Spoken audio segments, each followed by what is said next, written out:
a lot of uncertainty in my life at the moment. But at the same time,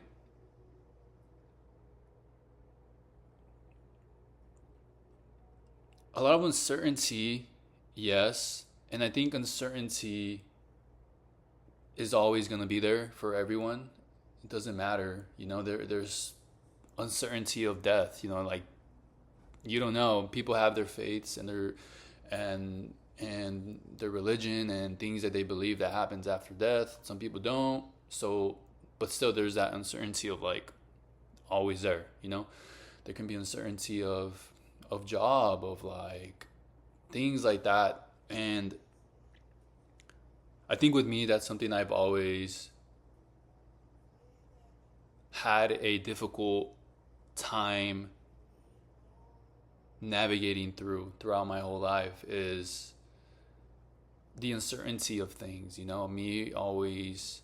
having like fear, doubt, and anxiety of like the future or the past or whatever the case may be. But now it's just a very interesting season for me because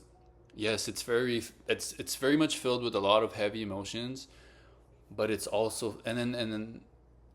mix that with like a lot of uncertainty, and it's just been it's been a lot, and I've tried and I'm still trying, and I've definitely have found a very good balance of being able to come back to myself daily, come back to myself each day for the last 5 6 months and truly sit with the emotion and the feelings of it all, and embracing the uncertainty and learning from mistakes, patterns, behaviors that don't align with me, At the end of the day, the only way to truly move forward is you have to like fully face yourself and take full responsibility and accountability of actions, of things that you've done that have caused yourself and other people to suffer, And it takes a lot of time to, I'm a very empathetic person, I feel a lot, I feel a lot of feelings, I feel a lot of emotions, I feel them really heavily, and it's difficult it's difficult being on the giving end, like knowing that you're to like hold accountable yourself of what happened, of like causing pain, hurt, confusion to others, and it's like you're holding the the shame of it, of what you did, and the disappointment, but also you're holding it for the other person because that's like it's you're holding both, and you don't have to, but I think that's just like the type of person that I am because it's it's just difficult for me to not. I think it's important to put yourself in the shoes and the perspective of as well the other person, the receiver of your decisions, and if you it's difficult because I've navigated through these months, and I've done my own like self-reflecting and my own inner work with whether it's with myself, with journaling, with reading, and with just kind of like sitting with myself, and allowing myself to be bored, and not trying to escape by going to social media or finding whatever the case may be, to just kind of distract myself from things at hand that I know that I need to sit down and face and embrace and figure out steps to get to the root of specific issues, of with myself, and sometimes it's easy to, I would say, it's at least for me, I definitely did not want to make the other person's hurt like I didn't want it to be like a kind of like a situation where you know you put yourself in a position where you make a mistake, you do something to someone and it hurts that person, and now that person becomes a backdrop of your own growth, if that makes sense, you know. So in a way it can be very like, I don't know, it comes off as like very selfish, you know, kind of like you're like that person now is in the back, and now that what you did and now they're hurt, it's kind of like pushing you to like elevate and like grow, and like I don't know, I think with me, I don't think that's the way to go about it, and I didn't want to have that person be the backdrop of my growth. I wanted it to be hand in hand with myself, be right there next to me as I move, as I grow, as I learn each day, you know, going to therapy, you know, doing my own work internally with myself, with therapy as well, you know, trying to figure out things, trying to understand things, trying to just better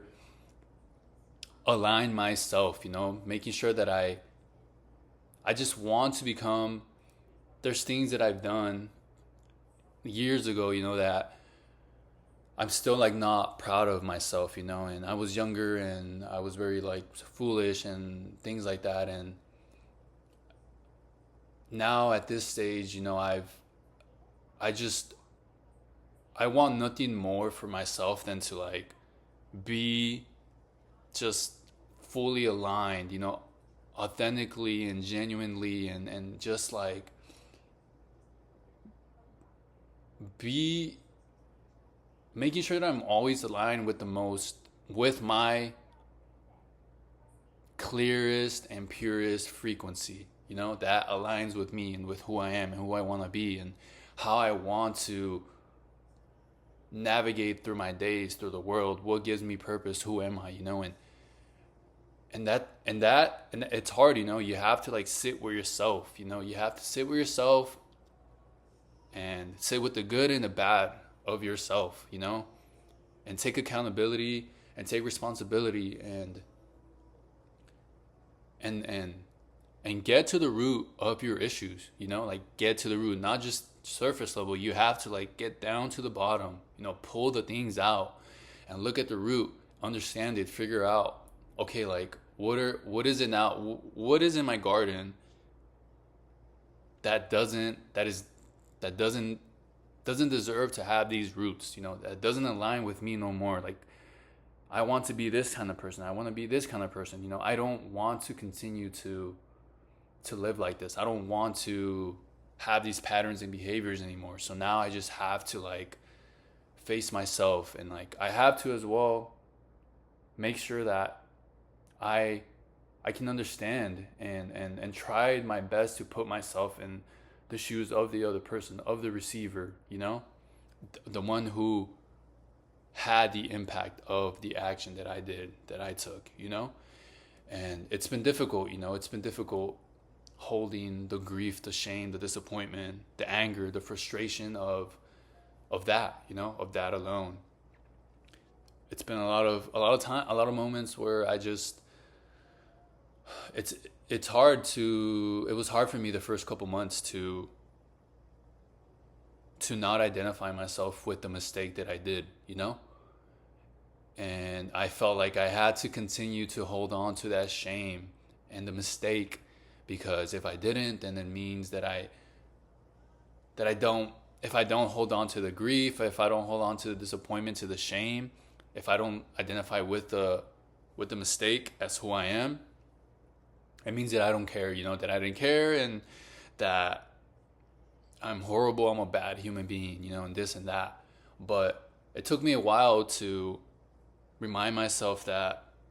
you know, I know who I am, you know, I know where my morals stand, and I know the type of person that I am, and the type of energy and love and frequency that I want to like give out to the world and to others, you know. And I know that regardless, it doesn't matter, you know, at the end of the day, people can say my intentions were this, my intentions were that, but it doesn't account for the impact that it had on the other person. So intentions are out the window. It doesn't matter, you know. You have to own up to, you know, no, even throughout the months, no amount of self-reflection, no amount of therapy is going to take away from the action. You know, the actions are still my actions, and I still made that decision end of the day, you know. But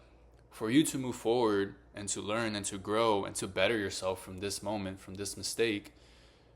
you have to allow yourself to release the mistake. Don't let the mistake become you. If you wholeheartedly know that what you did doesn't align with you and it's truthfully not who you are, then you have to release. You have to forgive yourself, you know? But forgive yourself. But not from like a forgive yourself and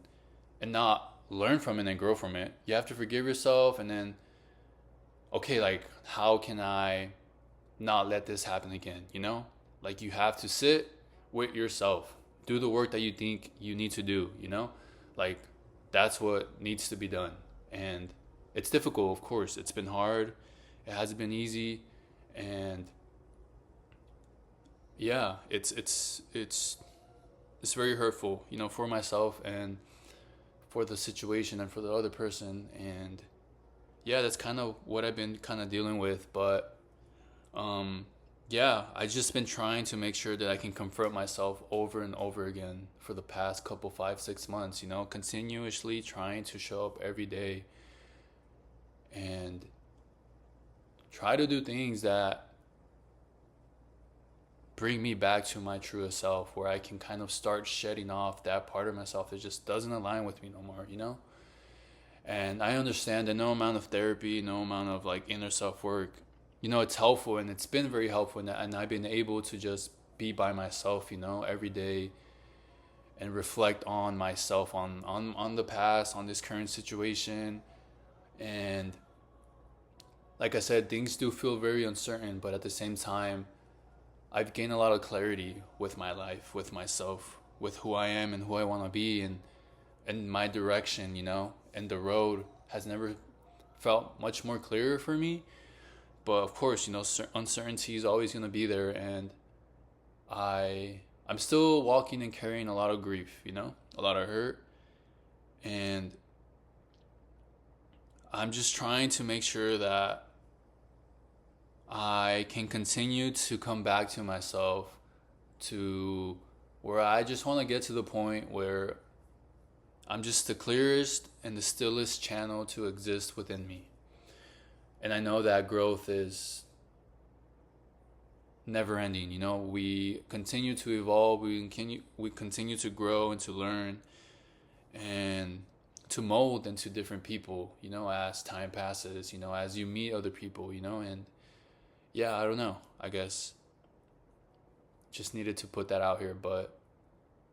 yeah, I'm truly grateful for everything and all the lessons that I've been learning. And I truly do believe that everything does happen for a reason. And I just been trying to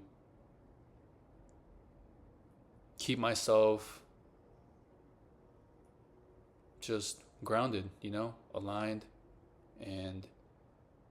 just being conscious of myself, of my life, of